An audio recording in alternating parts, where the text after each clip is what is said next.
Alright, silly people, here's the situation. We're going to be finding the momentum space wave function uh, that is phi of p and t, this guy, for a particle in the ground state of the harmonic oscillator, whose wave function in position space is this guy. Um, and then we're going to be doing some math on top of that. So first off, let's just find that this is the general formula for the momentum space wave function. Let's just plug in our ground state for the harmonic oscillator.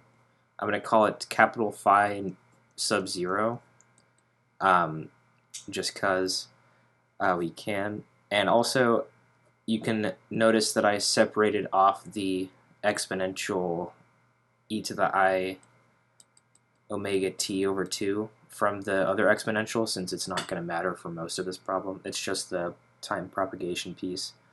But then we still have this funky normalization factor for the harmonic oscillator, and we have to do the integral from minus infinity to infinity of e to the minus I px over h times e to the, or I'll just put it in the same exponent, minus m omega over 2h bar x squared, right?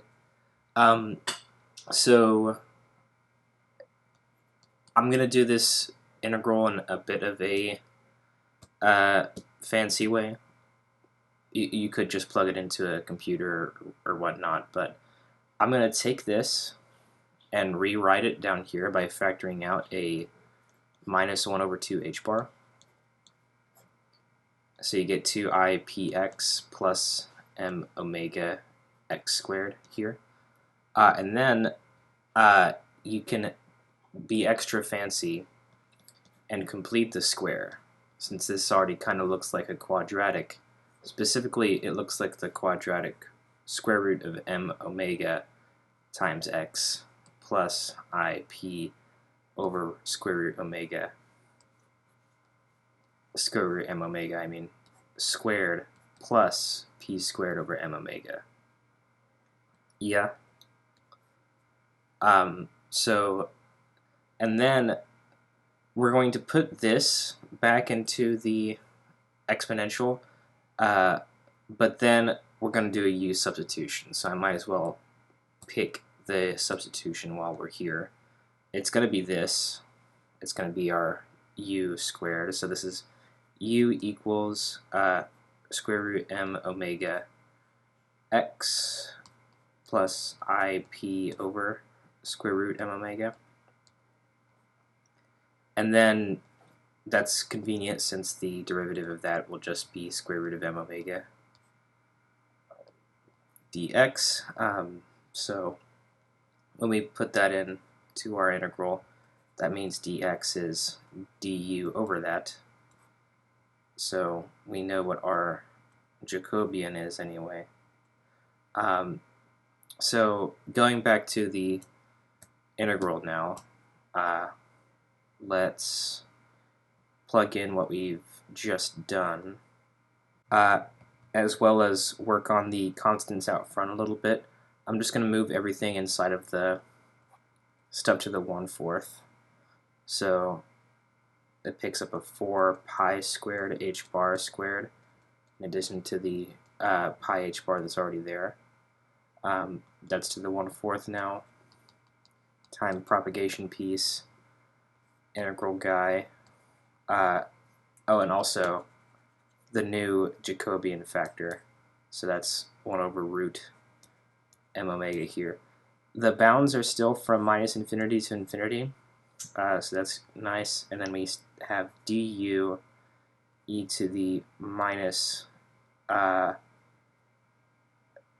it's kind of interesting. It's u squared plus p squared over m omega all over 2h bar, right?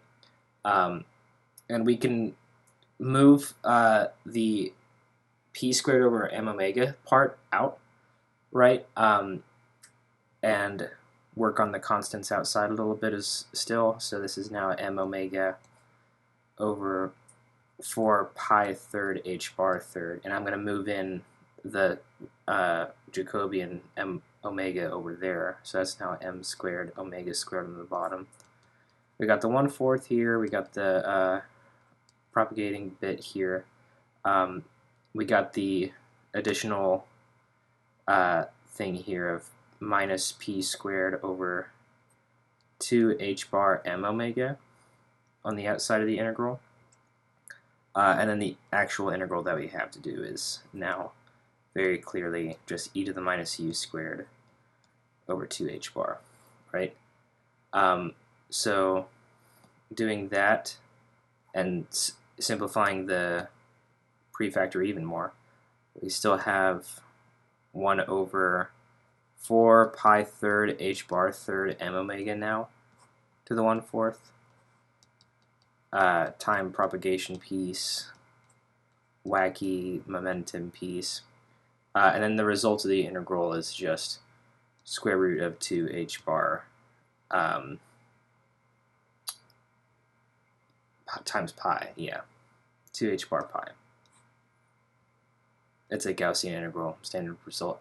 So then, now we can move that into the prefactor. It's an extra 4h bar squared pi squared. So that's going to cancel out some of the terms on the bottom.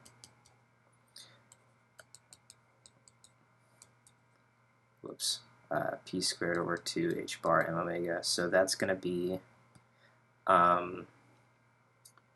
just, we actually don't have a denominator anymore. It's just 1 over m omega pi h bar is everything in the denominator.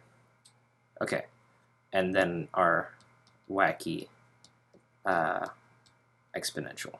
So that's cool.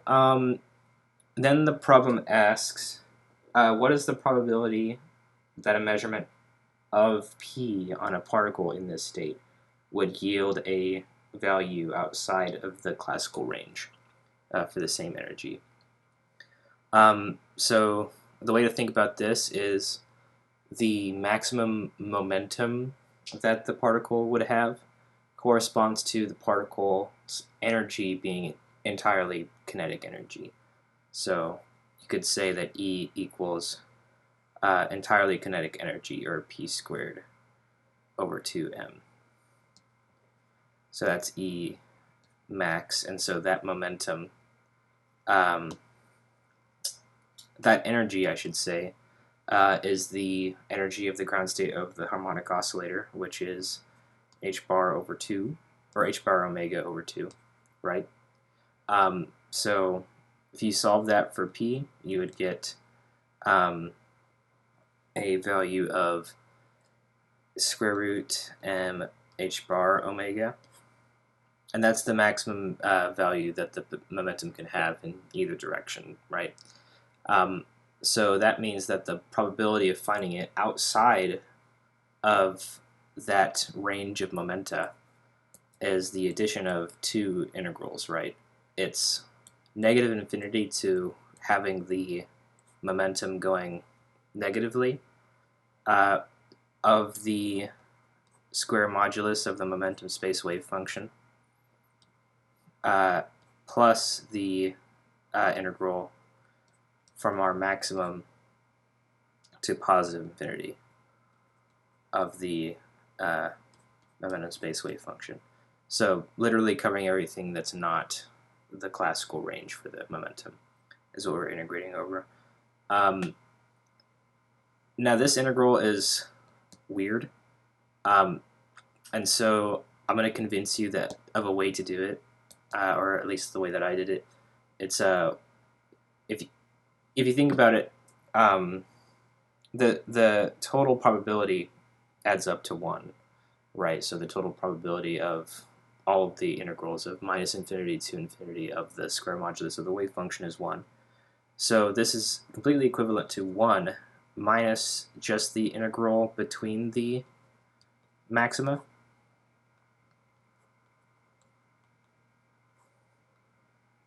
Right, so this could be a way to do it as well. But I took that a step further. given the fact that the momentum space wave function, or at least the square modulus of it, will be an even function, which means that it's going to be the same result if we just go from 0 to the extent, or negative the extent to 0. You're going to get the same number. So you could say it's 1 minus 2 times the integral from 0 to m h bar omega. Just kind of saying that the function is going to be symmetric about x equals 0 or p equals 0. Yeah? So now I'll actually write out what that square modulus is, and we'll start doing this integral. So the square modulus has this normalization factor now. That's a radical. It's a square root 2, or a square root of m omega pi h bar instead of a 1/4 thing. And then we have the integral. My cat is making a cameo. Let's get you out of there. It's the integral dp of e to the minus p squared over m omega h bar. The only thing that really changed in the exponent was the fact that there was a 2 on the bottom. That goes away, and then the time propagation piece goes away entirely since it was a complex thing. So that's cool. Now this integral is pretty odd because it doesn't have a solution that I can really show you how to derive. At least I don't want to, because the result is a special function. And I'm just going to write out what the result generally is for an integral like this. It's the integral from 0 to u, e to the minus, e to the minus q squared x squared dx is equal to e to the minus q squared u squared over q times the sum from k equals 0 to infinity of 2 to the k times qu to the 2k plus 1 over 2k plus 1 double factorial. So that's really silly to look at, so that kind of just tells you, do this integral in a computer, probably. But I will go ahead and show you how that plugs in this problem. So it's 1 minus 2 over root m omega pi h bar. And then inverse q here would end up being, because we've got that q squared is 1 over m omega h bar. And then, then u would be just square root of m omega h bar. So then q squared, no, it's just 1 over q. So it is just square root m omega h bar there. And then e to the minus q squared u squared ends up being e to the minus 1, since the q squared will cancel out the u squared in this case. Yeah, that's what I was kind of getting at. And then this is going to be sum from k equals 0 to infinity of 2 to the k. Again, q times u, since q is 1 over square root of m omega h bar. And then u is just square root of m omega h bar to the positive 1. We've just got 1 to the 2k plus 1, which obviously results to 1 here. So we really just have a series. We don't have something that depends on any real physical units, which is a good thing because it's a probability. It shouldn't depend on that stuff anyway. So we just get a 1 over root 2, or 1 minus 2 over root pi times e to the minus 1, so like 1 over 2.78, something like that, and then whatever this number results in being. I found that it was about 2.03 just by plugging it into Desmos, and so this result here, to do decimal points, is 0.16. which is, you know, kind of interesting that a particle could have something that is outside of what is classically allowed in a probability that's really not small. A 16% chance of being outside of classical limits is pretty significant. So yeah, it's kind of cool.